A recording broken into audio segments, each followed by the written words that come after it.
A lot of projects in DeFi reuse the same building blocks and combine them like Lego. If you want to understand how to build your own DeFi project, first you need to understand what are these building blocks.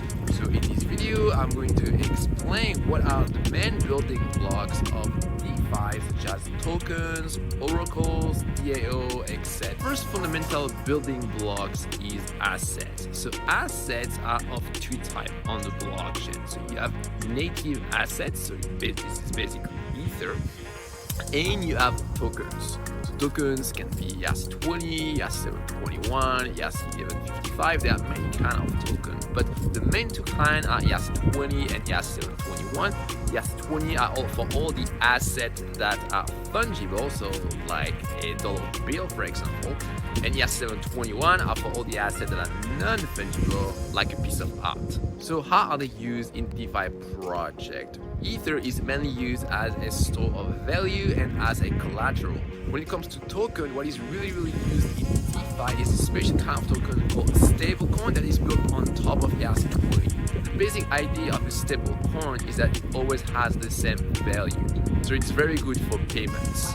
The most famous stablecoin is Dai, but there are many others. So when you build a stablecoin, you need to have a way to guarantee that it always keeps its value. So with Dai, it's guaranteed by some Ether that is locked inside the Dai smart contract. But for other stablecoins like Tether, this is actually real money that is kept off-chain.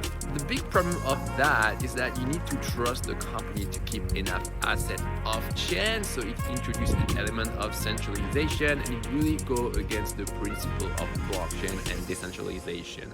So if possible, it's better to use a stable coin that have collateral that is stored on chain. What if you need to create an asset that is also collateralized? Let's take the example of an ERC20 token. So in your ERC20 token, you'll have a function to create a new token. We usually call this function mint. So that means that in this function, anytime you want to create a new token, you will also verify that a certain amount of collateral was also sent to the token, so it can be Ether or another token. And depending on the amount of collateral that was provided, you will create some new token accordingly. And you have another function to destroy tokens, so we usually call this function burn. So when you do this, you destroy your token and you give back the collateral to the calling address. Using this technique, you can build very sophisticated assets on the blockchain. Next, once you have these assets on the blockchain, you need to be able to trade them. So it's possible to trade them outside the blockchain using centralized exchange, but that's not the best way to do it. If you want to stay DeFi compliant, the best way to do it is to do everything on-chain, and for that, we use decentralized exchanges. Decentralized exchanges allow traders to buy and sell their token in a decentralized way on smart contract in the blockchain. So let's see how this works. So let's say that there is Bob and Alice. So Bob has some Ether, Alice has some token, and Bob wants to buy the token of Alice. So Bob first is going to send his Ether to the smart contract of the decentralized exchange. Alice is going to send her token to smart contract of the decentralized exchange as well. Then Bob is going to create a buy order and send it to the smart contract. And Alice is going to see this and she's going to create a sell order for the token. And the smart contract of the decentralized exchange will see these two orders and will match them, and it will actually carry out the trade. So it will proceed to transfer the assets. So the Ether will go to Alice and the token will go to Bob. But the trick is it actually doesn't leave the smart contract. At this stage, everything still is owned technically by the smart contract, but there is an internal ledger that knows which asset is actually owned by who. And after that, Bob can withdraw his token and Alice can withdraw her Ether from the smart contract, and after that they are free to do whatever they want with the asset. What's really interesting is that we didn't need anyone's permission in order to do this trade, and it was absolutely safe. So for your DeFi project, you don't necessarily need to build your own decentralized exchange. There are already many out there, but if you need some advanced features that don't exist in other exchanges, then you will need to build your own decentralized exchange. And this is actually one of the most interesting kind of DeFi project. And I've actually created a free training that explains you how you can build your own decentralized exchange, link in the description. Next, let's talk of oracles. A big problem with blockchain system is that it needs to communicate with the outside world, but smart contract and anything inside the blockchain is absolutely unable to call external API. So we solve this problem by using oracles. The basic idea of Oracle is to inject some outside data inside the blockchain, and once the data is inside the blockchain, then any smart contract can use this data and take some decision based on that. So let's say that my DeFi project has a smart contract that needs to use an oracle. So how does this work? Well, first you have an external API, then on the blockchain you have the smart contract of the oracle, and then you have the smart contract of your DeFi project.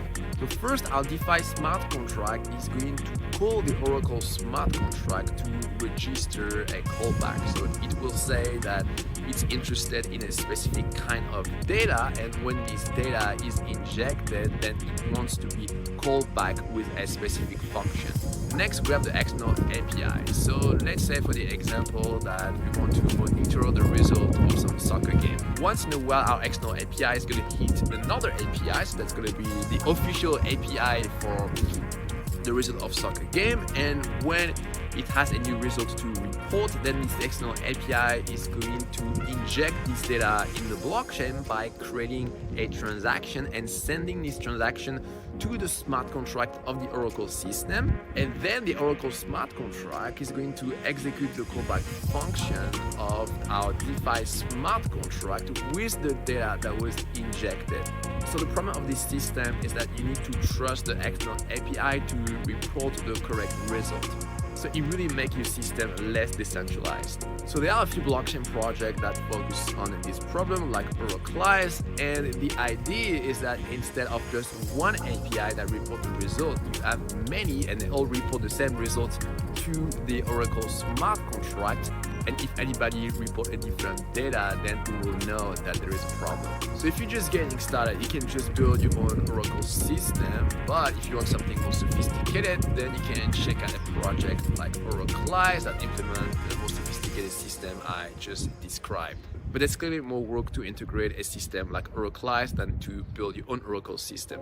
Next, we're going to talk of on-chain governance and DAO, which are short for Decentralized Autonomous Organization. So a DeFi project has to be decentralized, and at some point in the future, if you want to change the protocol, you, the developer, cannot just decide on your own that you're going to make this change, but you need to involve the community and all the stakeholders, and that's what DAO are used for.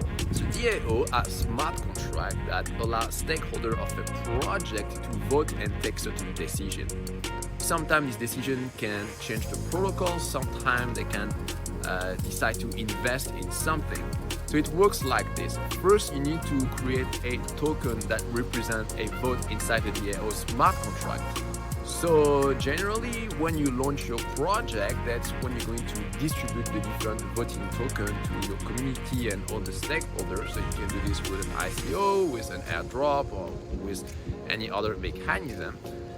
And at any point, people are able to create a proposal in the DAO smart contract. So they will call a function in the smart contract of the DAO. And after that, people will have a certain time to vote. And after the vote is finished, then depending on the result, then there's going to be an update of the smart contract of your DeFi project, or some investment decisions going to be taken, and some ether will be sent to another address. So it can be quite tricky to code your own DAO smart contracts. That's why I don't recommend to do this yourself, but instead it's better to use a template that is provided by another project. And in particular, you can check out the DAO smart contract of Aragon. That's really the reference in the industry. Next, there is still another kind of building block that you can use, and that's basically all the other DeFi projects that deploy on the blockchain. So because DeFi projects are implemented in smart contract, you can call them and you don't need to ask anybody permission in order to use the API.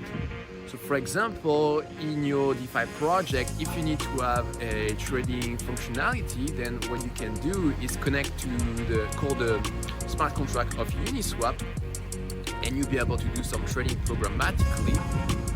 Another thing you can do is if you receive some asset like some Ether or token and you want to monetize this asset, you want to get some interest on them, you can lend them by calling the smart contract of Compound. So when you build your own DeFi project, it's really fun to play with all these building blocks, combine them and create something new. One of the most common things you need to do in your DeFi project is to manipulate a stablecoin like DAI, and that's what I'm going to show you in the next video of this series.